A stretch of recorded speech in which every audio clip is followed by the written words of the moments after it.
The Art of Being a Brilliant Teenager by Andy Culp and Amy Bradley. Chapter 1. Truth, half-truths, and nothing like the truth. Pride, dazzle, or grunt. Famously, fish live in schools, sheep in flocks, and cows in herds. There are armies of ants and lions hang around in a pride. But the best collective nouns are the lesser known ones, a tower of giraffes, a flamboyance of flamingos, my all-time favourite, a dazzle of zebras. For the record, collective nouns are for teenagers is a grunt. Apologies for the terrible stereotype, but they don't shoot the messenger. I didn't invite it, I'm just reporting it. But it begs the question, what description would you choose for yourself on your tribe?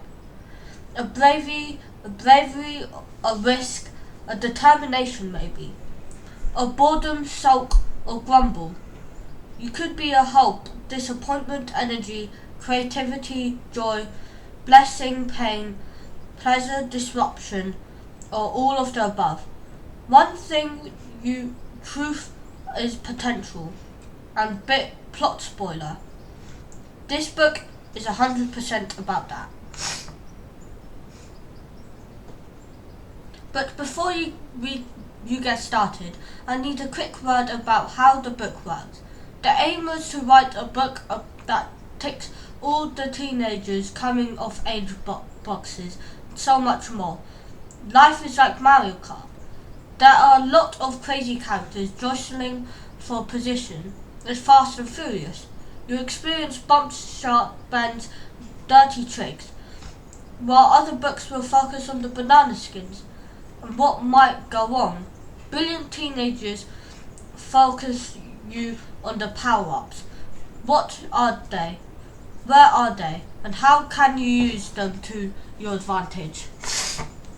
The aim is to challenge, entertain, and inspire. Brilliant Teenager has deep depth, breadth, and silliness. If it makes you think, ponder, question, and laugh, that's great. If you maybe cry a little, even better. It's your book, so please own it. I want you to engage with it. If I ever pop round to yours for tea and cake, and this book was sitting on your shelf in mint condition, I'll be heartbroken. I want Brilliant Teenager to have coffee stains, post-it notes, and folded corners. Basically the tatter and more dog-eared the better. I want Brilliant Teenager to feel more like a journal than a book. So please get stuck in. Scribble, draw, doodle. Ponder, use the book like a spiritual windscreen wiper. Life can feel heavy, which is why I've given Brilliant Teenager a deliberately light touch. I figured you need something to brighten your day, to challenge your thinking, and to put a spring in your step. Please don't mistake my light touch for the book being lightweight. It's crammed with science, heavily disguised as common sense and fun.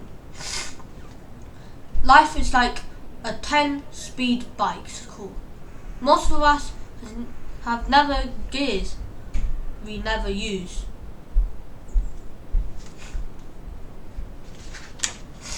Pressure of the world. Filthy rich. Putting myself in your shoes, I'm guessing you have two big questions and demand. How the heck am I supposed to be brilliant when I'm weighed down by the pressure of the world? How is it that I don't ask much of my life, yet life keeps asking so much of me? And the demand. I want a signed apology from the world for the way it's been treating me, including me. The harsh reality is that the world doesn't care how you feel. If your plan is to sit patiently and wait for apology, you'll die waiting. It's the same with success. Sitting patiently is passive. Talk is cheap. A little less conversation and a little more action. Elvis Presley. The book will change you to get off your backside and get busy doing something meaningful. But there's something a million times more important than what you're doing, and that's who you're being. This is where Brilliant Teenager is different.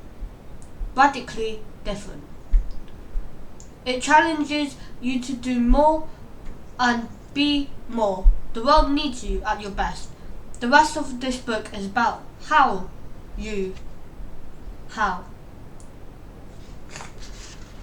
My goal is to be filthy rich. Rich is knowledge, rich is advantage, rich is adventure, rich is laughter, rich is health, rich is family, rich in love. Wake up, be amazing, be kind, be brave, be you. Repeat. The facts of life. With fake news making the news, I've decided to throw some truths your way. Here's the first fact of life. It's something they won't teach you in science, even though it's actually one of the rules you get in the universe. The harder you work, the luckier you get. Yes, I know, there's a piece of saying I might win the lottery. If your life strategy is based on winning the lottery, your life will be very sad indeed.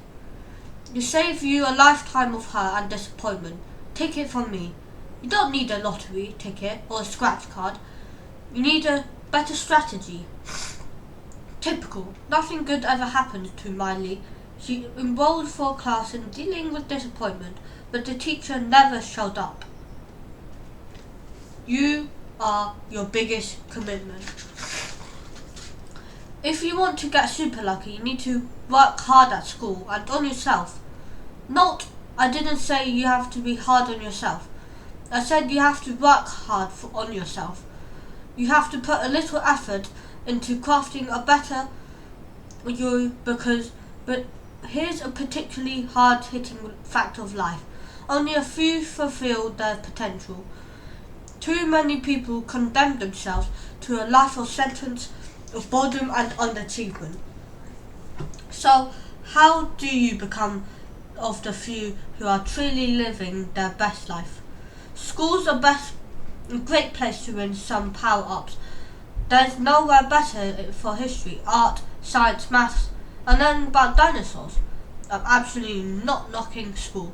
If you want to learn more, learn more. I'm all for that. But there's an awful lot of school stuff that's been useless in my adult life. For example, nobody's ever, I repeated, never ever asked me to work out of the area of a parallelogram or know the chemical reactivity of elements in relation to the position in the periodic table. It would have been more useful to have lessons in why periodically I feel flat for no reason, how to bounce back from disappointment, regret and adversity. These are skills I've never needed every single day. At school, we read a cracking love story called Romeo and Juliet. My teacher never taught me how to love, or how to be loved, or what is love exactly. A confusing English lesson. I before E, except after old MacDonald had a farm. My PE teacher never spoke about having a fire in my belly, but what exactly did he mean? Where was the fire? How did it get there? And what if it goes out? There are no lessons on how to repair a broken heart, or how to make friends, or how to maintain my enthusiasm for life when the world gets really tough. I had a massive argument with my bestie over something so silly. School never taught me how to say sorry, which I was. Like, I actually meant it, which I did.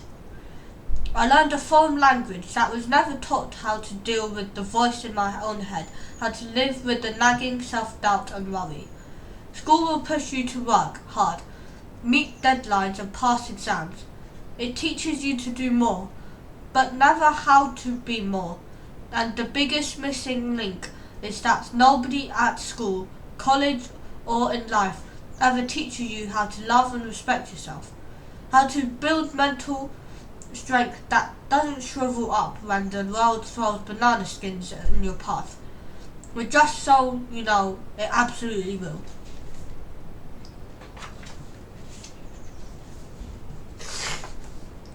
School is epic, or at least it should be. If it's not, you're doing it wrong. You're built for learning, so please throw yourself into your lessons wholeheartedly. Soak it up, but understand that school and life are different. In school, soak it up, but don't understand school and life are different. In school, you are taught a lesson and then given a test. In your life, you are given a test that teaches you a lesson. So, here's a test that life throws at you every day. A feeling of low dreariness. Nobody feels amazing all of the time, except your dog, right? Sure, amazingness exists, but it's mixed in with a big, complicated mess of compassion, love, burden, fear, shame, sympathy, guilt, embarrassment, confusion, responsibility, joy, jealousy, overwhelm, frustration, certainty, and anger. So if you're feeling any of the above, relax. You're perfectly normal.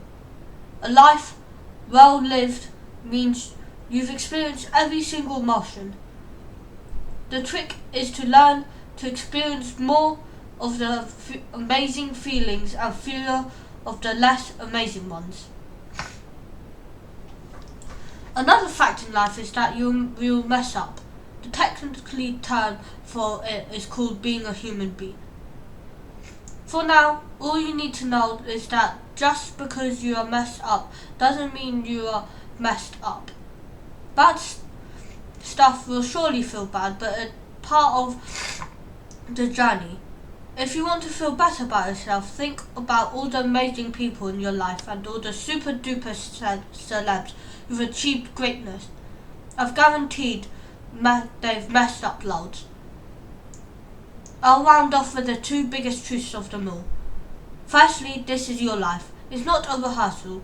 You're not practicing at all. You don't need to do-over. So it makes sense to embrace the whole thing. Savor the good, learn from the bad. The final fact of life is this: both shall surpass. The small print. Expecting the world to treat you fairly because you are good is like expecting the bull not to charge at you because you're vegetarian. Dennis Holly.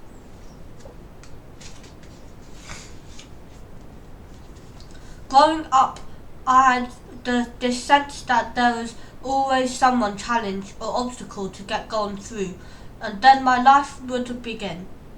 Until one day I realized these obstacles were my life. This changed everything. Instead of rolling my eyes and grumbling that life is not fair, I realized that nobody ever said it was life. It was. Life's not supposed to be fair. I'm guessing if you had a contract for life, it would probably say something like this: have you read?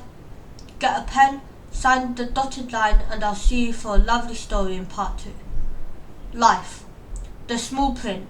Available for a limited time only. Limited one per person. Subject to change without notice.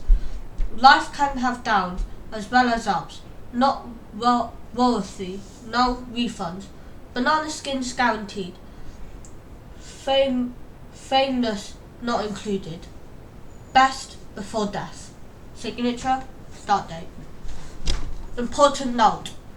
You must take care of yourself in life before you can take care of anyone else.